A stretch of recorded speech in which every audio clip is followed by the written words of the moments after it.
What's up, world? It's your man, Cal Quigley IV, back with another episode of the Wallet and Wellness Podcast.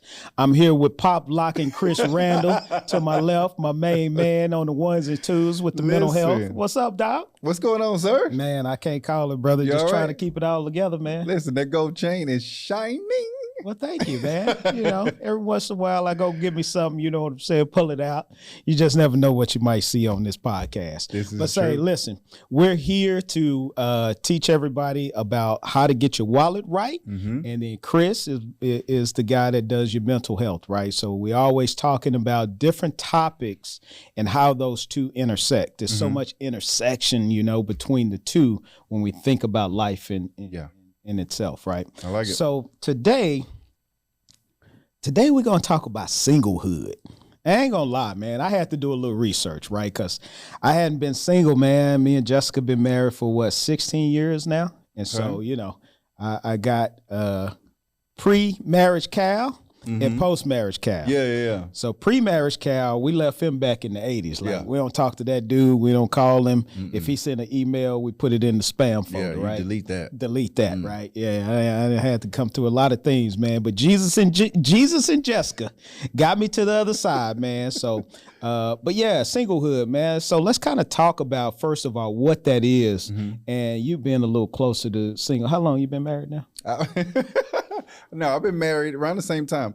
15 years married, and then we were together 2 years before that. Okay, all right. yeah. So neither one of us know anything about being single. No, I don't know. I don't know if that's what. Yeah. You just might not know where this goes.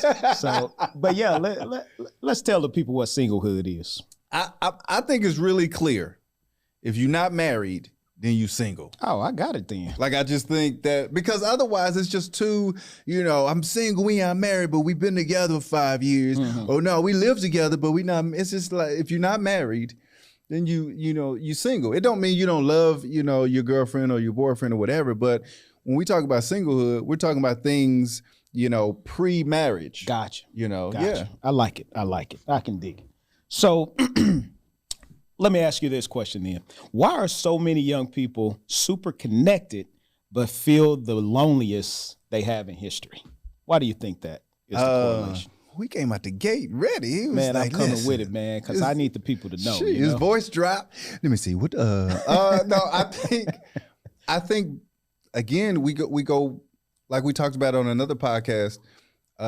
These devices have really, in a lot of ways, given us this false sense of blank. Yeah. You know, this false sense of security, this false sense of, you know, success. And in this particular situation, false sense of connection. You know, you think just because you're talking to somebody or saying words and sending them to another person, then you connecting. You know how many people think they actually know celebrities just because they follow them Yes, man. on social media. Like, I know them. You know, if they make a decision, they mad at them. They sending them messages like, how could you don't know these people? You don't know these people. You don't know these people. So when you talk about how you and I grew up, you actually had to talk to somebody to carry on a conversation. You had to learn, you know, somebody. You had to go through, you know, things with a person and actually engage. And in a lot of ways nowadays, there's no real, or I'll say there's very little of real connection, you know, when you talk about engaging with another person. We have to talk in full sentences. I couldn't just send you an emoji Sup. just to say hi or whatever. No, it was like, yo, we talking. If you did that in real life, it would be weird. If you said sup to me, that would be like, what? Yeah. What, you know, so it had to be a sentence, Right. you know, going on, you know, and that produces, you know, at least gives you the opportunity to actually connect with somebody versus just kind of sending pictures back and forth, you know, or not even that. A lot of times we're just liking the picture. We're not even saying nothing about it. Why do you like this picture?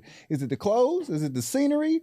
Is it you just woke up and it's the first thing you saw? So the puppy made you smile? Like, what is it? It's just, you know, so these devices really put us in a position where there's not a whole lot of back and forth. You say something, I say something, we done. Right. You know, if we talking again, and it's like, we finna say something again? Sheesh, what we doing? Not a whole lot of conversation going on. And it carries over to real life, man. Yes. I teach at a college, right? And so I'll talk to students sometimes. They'll send me an email, then I see them in class, and I'm continuing the conversation from the email. Yes. And they're like, what had happened? I'm like, What'd you say? You remember last night you text me, you emailed me and blah, blah, blah, and they totally disconnected, man. It's ridiculous. Yeah. It's High ridiculous. school is the same type of way. Like a conversation. If you a young person, if you see a young person, you say, "Come here," then immediately when they get to you, what I do? What I do? You didn't. I'm sorry. What are you talking? Guilty. I just want to say something to you. You know, I want to ask you a question, and they like, and I have to go. Okay, here we go. Calm down. Yeah. I'm gonna say it again. Think about what I'm saying. You don't have to answer immediately. Mm-hmm. You know, just it's like in real life. Like if you have your phone, and this is not, it's no diss, but if you have a Samsung, you don't see these things. But if you, because I used to be a Samsung person and I'm not anymore. I have an Apple device. But anyway, when you're texting on an Apple device, when they're texting back, them three little dots come up. Mm-hmm. But in real life, if you ask a young person a question, they got three dots on their head when they're trying to compute what you're saying. Like, you want me to say something to you, and then I have to say it in a complete sentence because I'm not texting you. I can't say cool. Yup. It's got to be like, I need a period, like all that kind of stuff. They're not used to that. They're not used to that at all. So it becomes difficult. You know, when you're talking about romantically connecting with somebody, I couldn't imagine what that would be like now. Now, man. The way that I'm out, bro. I'm out. Yeah. The way that me and my wife started talking, we exchanged numbers. This old school macking, by the way, y'all. This how you used to get Okay, I'll tell you the story. Tell us the story. We used to tutor at a middle school. That's how we met. Okay. I was a tutor. She was a tutor. She started working there. And the teacher said, tell, Kamika how we do things here. So I was kind of like her trainer, right? So we have to, talk, da-da-da-da. So we became friends first, and we both connected because her and I we used to crack on the kids. Back in our day, we say high side. So we used to talk about the kids. Yeah. I made her laugh. She made me laugh. It was great. Right. I asked her for her number. When I asked her for her number, she said, why? And I said, what? Why you want my number? So I can call you. That's what people do with phone numbers. What we gonna talk about?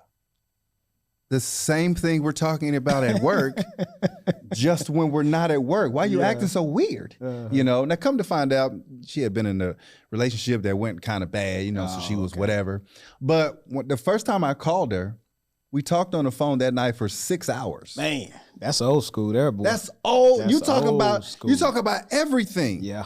What's your favorite color? You go down that list, and after that, where you from, where you grew up, and all. You just go through everything. And you find out about a person. Yeah. It wasn't through a DM. It wasn't messaging back and forth. It was a real voice-to-voice conversation, and that happened over the next probably 2 weeks. That's how I think to date to get to know somebody. I don't know what it would be like now if I ask somebody questions and they're like, why are you asking me all these questions? That is one of the most frustrating things ever to me. Why are you asking all these questions? Because I'm trying to figure some, you know what? I want to decide if I'm going to call you again. Never mind. It's all right. You go do what you're doing, whatever it is. So I don't know what it would be like if I had to do that again, now. Don't be single, dude. I can tell you that. I can tell you that. Yeah. I don't know if I could meet someone online. I guess I would if I had to, but just the idea of meeting somebody online and having to go through that whole thing when all I did is see a picture of them. Yeah. I don't know. To me, that just, I'm old school. At least not for that long. Maybe the first what couple you mean of, when you say not that long? Like, because I don't know. What's the typical time frame? Well, I just know I'm thinking for me. Okay. After if I message you or vice versa, you message me, and we message for a little bit, eventually I'm be like, okay, cool. Are we going to get some ice cream or to get some coffee or something so we can do this thing like like the kids say, IRL, like in real life? Are we gonna do this in real life? Yeah. But over the computer, like, I can be, matter of fact, if you're so nervous about meeting me in public because everybody's dangerous, sit 2 tables over and we can talk on the phone, but I want to see your face while we're talking at least. Let's bring some things together. But just over the computer, that's why I couldn't do long distance. Yeah. I couldn't. I want to be in your presence. I want to be next to you. Yeah. I couldn't. You don't want to get Manny Tay out, right? No. Yeah. No. And then you might get catfished too. Yep. Then it's like, nah. I need to see your face. I need to see your face. I need to watch you walk away. So I can be like this. Okay. I can handle that. Yeah. I can handle that.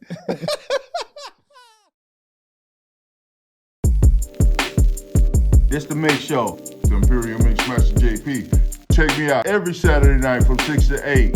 For sure. 214-431-5032. Fishbone Radio Network, FBRN.US. Check me out every Saturday night. Fishbone Radio Network, FBRN.US. FBRN.US. The Imperial Mix Master JP. The Mix Show. Check us out. The Quantum Prosperous Financial Firm serves as a catalyst for men of all races. It celebrates diversity to shatter the barriers of financial limitations, recognizing that the collective strength of different races and cultures enriches the entire community.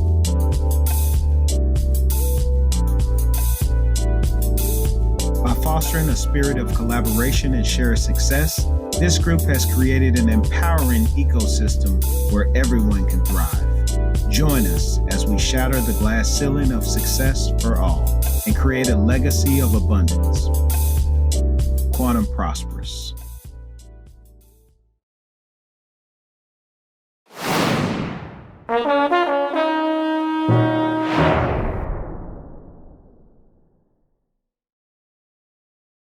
All right, man. So I got 3 questions I want you to ask. I just want you to say the first thing that comes to mind when you hear this question. Would you rather have grown up in this era or the era you grew up in? Don't think about it now. Don't think about it. Right off the top of the dome. I'm a stick with 81. 81. Okay. I'm gonna stick with 81. 81 was a good year. I'm gonna stick with 81 because our generation was the like in between, as far as we grew up with no technology, and then technology started popping, and now we know how to work with the technology. That's a good point. So we're like right in the middle. Yeah. So we have the experience of I don't have to have my phone, on me. I mean, I can because I got some emails or whatever, but I can leave it alone when I need to. I still know whatever it is that I need to know. I'm not the old person like, oh, you talking about FaceGram? Like, stop. Why y'all you're always mixing stuff together like that? It's a clear Instagram, Facebook, but we're not that, and then now we are, learning how to integrate it, more and more and learn. We're not too old to learn, new stuff because we, had some time, with it. So we can pivot when we need to. Absolutely. I think people who are older than us, they're like, something else I gotta learn. Electric cars, how far do they go? It's that, it's not that. And then the ones who are younger than us, when they don't have their phone, they like, I'm bored. They jittery and they're like, I don't know what else I'm gonna do. We right in the middle of that. That's my opinion. I like it. All right, second question. Do you think you would have been a better student in today's educational system versus when you came up? Why or why not? A better student in today's educational system versus the one I grew up. Yeah. Shout out to Fort Worth ISD, by the way. Listen, I didn't have a problem with Fort Worth ISD. I think I'm gonna still go with my generation because again, you learn this knowledge, but then like, hey, go do what you want with it. You still got a lot of opportunity. You still, That's a tough one, right? That's a tough one because there's so many things. You can go take free Harvard classes online. Right. Now, you couldn't do that. You couldn't do that when we were in school. You know, TCC right now has intro to like home building, and a lot of the classes are $10. Yeah. You know, like that is hard. It's hard to beat that, where it's a low entry point as far as the funds are concerned, you know, but you still get good information that you can use. I think you're leaning toward this. I think I might say nowadays. Yeah. I think I might say nowadays. Yeah. You know, ooh, that was okay. I remember when I came out of high school, right? So I had an opportunity to go to college to go play golf, but you know, there's a whole story behind that. Hit me up, I'll tell you. Okay. Anyway, ended up going to the Air Force instead. Okay. When I got in the Air Force, I started taking college classes every base that I was at, right? Yes. So I get off work, change out of my uniform, go jump on the bike I stole from the cat, you know, down the street or whatever. Old habits die hard, so don't judge me, okay? Listen, he's come a long way, guys. I've come a long way. But I would go ride and, you know, take classes all night. Didn't even know what I wanted to go to school for. Just started taking class, right? Because in the military, they pay for you. So I was like, let me go take some classes and figure this thing out, man. So that's what it kind of sounds like what you're saying, why you would like this era versus yours, because you have a catalog full of different things that you can explore for a really low entry point. So, I can dig it, man. All right, this is the third one. Did you used to write love letters to girls back in the day? So we're still talking about singlehood, right? So how did you used to get down? I wrote love letters to my girl. This is why I still think this dope, you know, to this day. It was kind of corny, but whatever. That's what young love is. We wrote a poem together. Okay. But we did it like she would write a couple of lines and then she would leave the paper, like she would tape it to my car, you know, and then when I leave from school, I go find it and then see what she wrote. And then I'll add some lines and then I'll find her and put it in her backpack, you know, and then she would add lines. So we just created a poem, you know, together. Outside of that, I wasn't light skinned in high school, right? So Cal may have been pretty confident in high school, you know, because, you know, the skin tone might have gave him that. I was not, you know, so much, you know, so I came into my confidence later on, you know, in life. But kind of like post Wesley Snipes. You got you confidence. Yeah, you know, I was good. Like in high school, I was everybody's brother, like play brother. And I hated because that's how they saw me. Right. But it was probably because that's how I presented myself, to be honest. Yeah. Like nobody can really put you in a box. So I came off that way to them because I probably thought that's what I was. I can't get this girl and I can't da-da-da-da. You know, up until senior year, everything, you know, changed. But for the most part, that's how it was. So I was good with the mouthpiece. I could talk, you know, but it was kind of hard pushing through that. So they knew I was going to be a doctor very early on in life because my handwriting is terrible. So I never. Mine is too, bro. Is it? I tried to write a couple of letters and then they come back like, I don't really know what you were saying, but no, I'm good. Whatever it was, no thanks.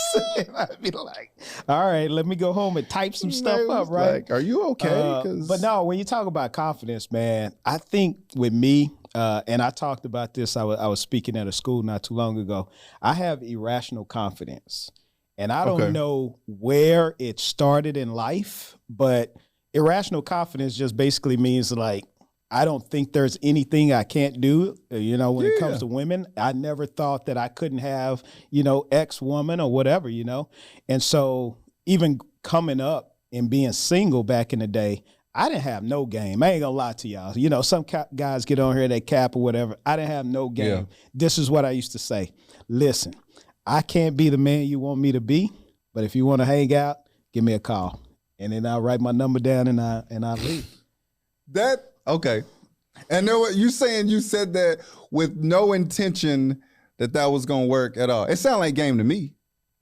In a way that's like where you trying to put it out there, but it's not. You didn't put it out there really in a way that's like, yo, I think we need to be together. Yeah. It was like real subtle to where you was like, well, I think part of it was I didn't want to get my heart broken, and so if I said it in that way and she never reached out, hey, no harm, no foul, right? Yeah. But if she did, she already know what time it is, so I don't have to pretend like I'm gonna be something that she wants me to be.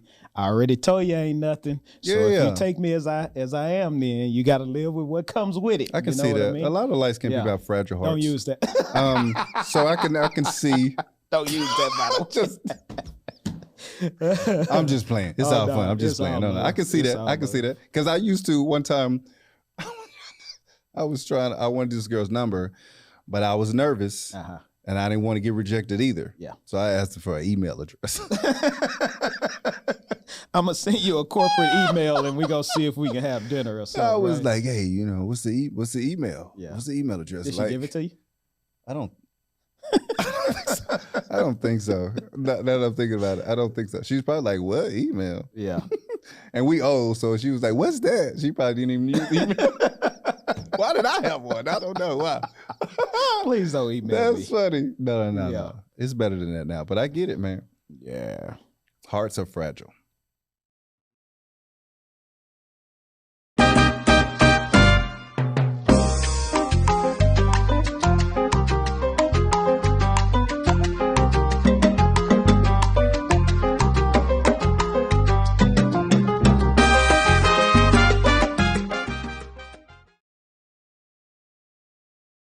H. Demand clothing company stock is now on the rise and is quickly evolving as a major influencer in fashion, by becoming a multifaceted brand that the smartest investors are keeping on their radar for 2023.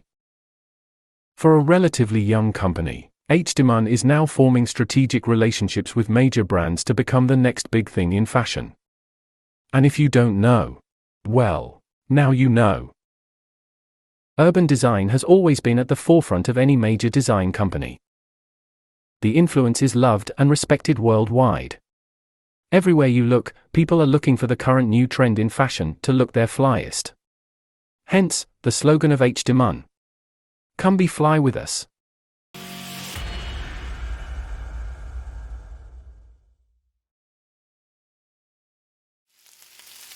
Wouldn't it be nice to just lay in bed with your loved one and smell an incredible scent of breakfast being prepared by your own personal chef?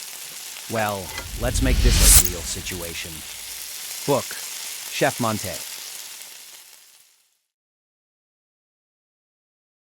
All right, so if you've been around us for any amount of time, you know we always like to leave the people with some practical information, some tips that you can go out as a single person and use, right, when we're talking about the singlehood.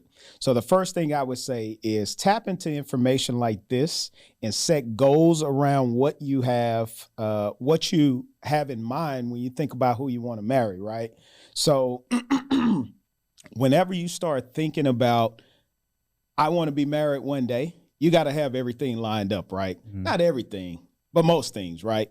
Because if you're a young man out here nowadays, these women are getting it, right? So we getting left in the dust. So we have to be more intentional about making sure that we're the type of man that a woman would even want, right? And for God's sake, travel. I tell people all the time, I was talking to somebody, I just got back from Puerto Rico a couple of weeks ago, and he was like, man, how was Puerto Rico? I was like, oh, it was dope, man. He was like, yeah, I don't have my passport, so I would have went with you. I said, okay, Puerto Rico, part of America, right? You could just jump on a plane and go over there. You don't need a passport. And he was like dumbfounded. I'm like, yeah, man, it was like $200 to fly to Puerto Rico. Go fly to Puerto Rico. Go expose yourself to some different cultures, man, and get down like that a little bit. Yeah. It was me and my wife went to the Bahamas. And you talk about when we got our passports, I was like, I felt like it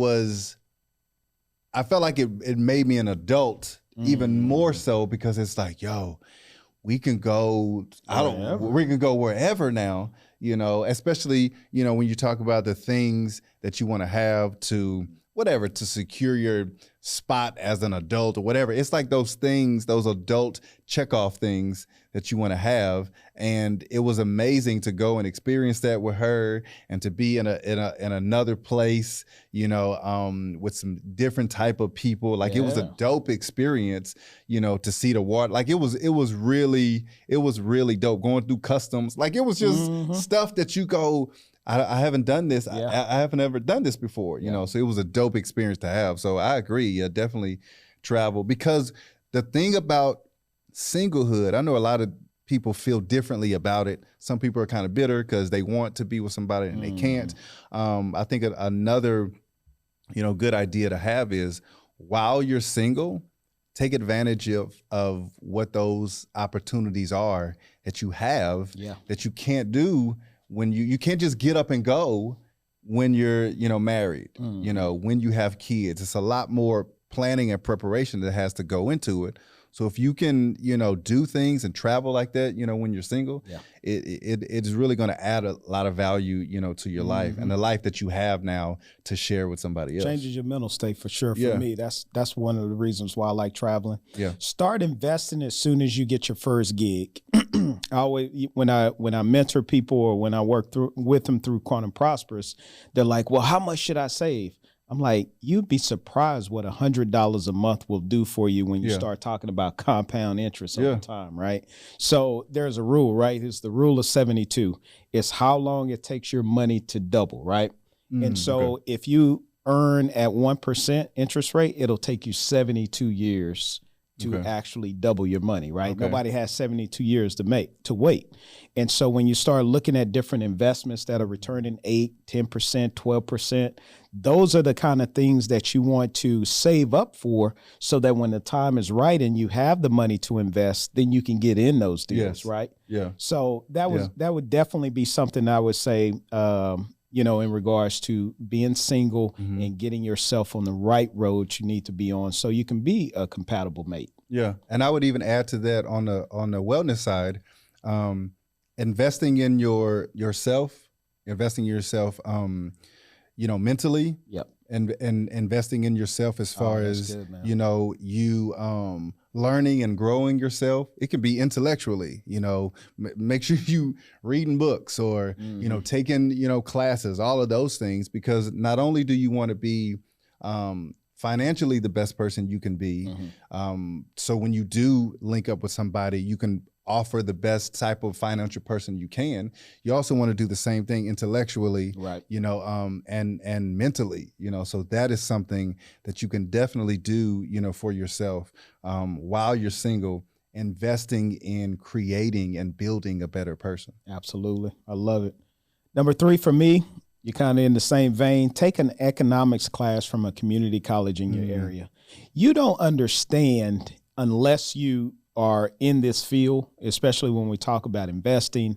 You don't understand the economies of scale and how important to understand the bigger game that's being played out there is until you get in these environments. See, sometimes when we're in undergrad, we're taking these classes just to get a check mark, right? Yeah. If I get a C, I'm good. I'm out of there, right? Yeah. C's get degrees. They do. But when you go back as an adult with a different lens, you've lived a little bit, you're 25, you're 27, you've paid taxes for a few years, so you understand things a little different, right?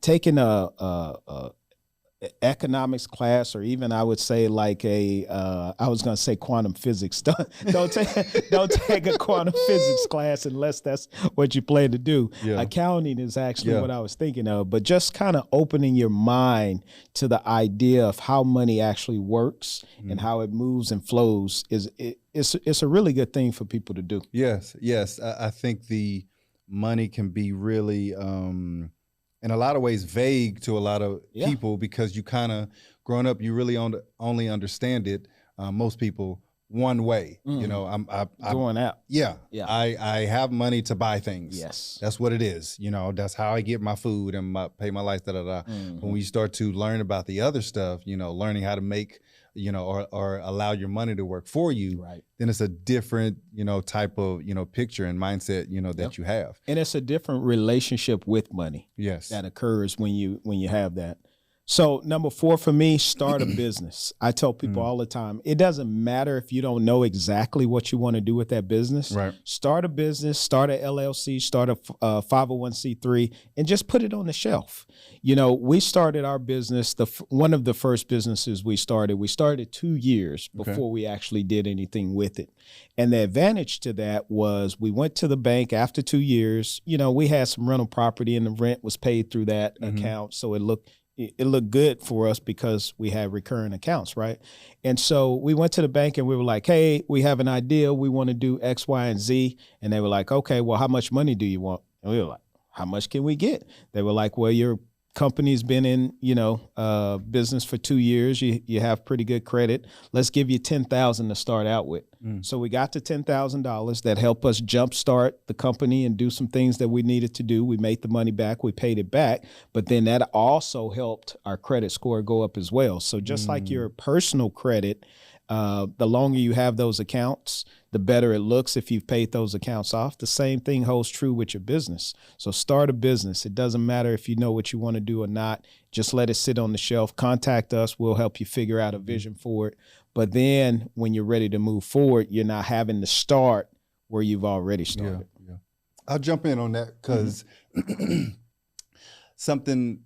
business information in general can be really scary for people because they're like, what do I have to do? And now I got this LLC and I know I'm going to have to pay taxes. Because a lot of people think if you don't do anything with it, then taxes kind of go away. Right. You don't have to do anything. You still have to pay your taxes. However, in Texas, there's a business threshold. Yep. You know, the business threshold is $1.2 million. So if your business, your LLC makes less than $1.2 million, you know, you report that and you file what's called a no tax, piece of paperwork to say you don't have to, pay taxes because you were under the threshold. And then that's how you can keep your business in good standing on the tax side, even though you're not doing anything, with it. And at most, if you have to pay the late fee because you waited or you forgot, it's a $50 late fee. No big deal. So that's no big deal. But having that information is good because it's something that I didn't know. And yes, I was out $100, but at the same time, it was something that, okay, I need to put this on my business radar, so when tax time comes around, I can make sure, I pay that, So I'll jump on I think my number 2 thing for being single, and working on in your singlehood is start to knock down and chip away at your limiting beliefs. There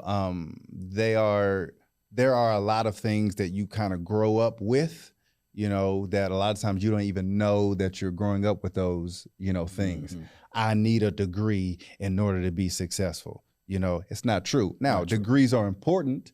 Depending on what you want to do, they can add a lot to you. But if you don't have one, or if you're working your way, to getting one and you don't have one just yet, there's still things that you can do. There's knowledge you can acquire. There's spaces you can move in and still be successful, even though you don't have a degree.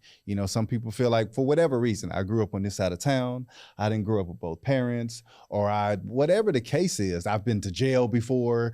All of these things can tend to speak to us subconsciously, and it tends to, or has the opportunity to hold us back from those things. So we don't go and get that, business, or we don't go and get the thing because internally we have this limiting belief that we haven't really opened up and started to clean out. So that doesn't become an area that holds you back and creates a ceiling for yourself. Absolutely. Yeah. As we kind of land this plane for the day, our Quantum Prosperous Clear Box question of the day is on its way. Okay.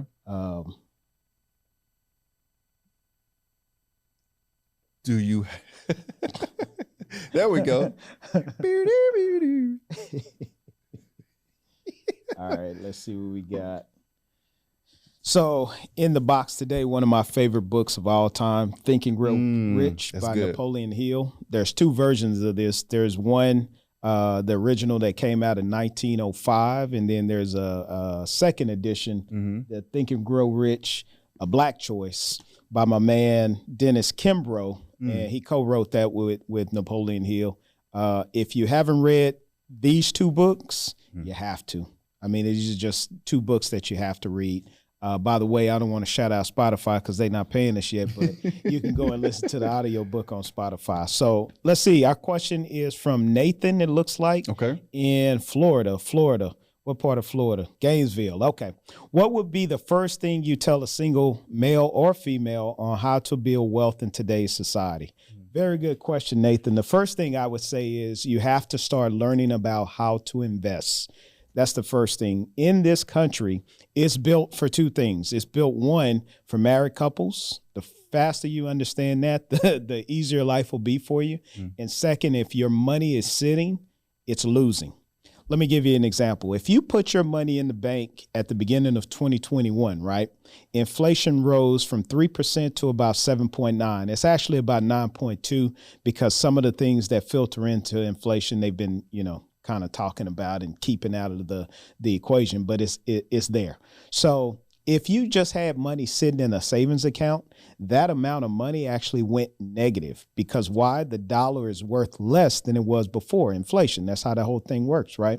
And so if your money is not working for you, if you're still old school and you're putting your money under the mattress and keeping it in a savings account, that's not the way you're going to build wealth in this country.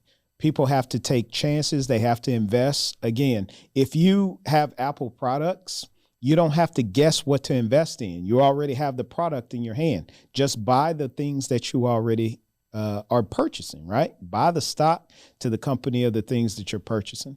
That would be number one, Nathan, that I would say. Start investing your money.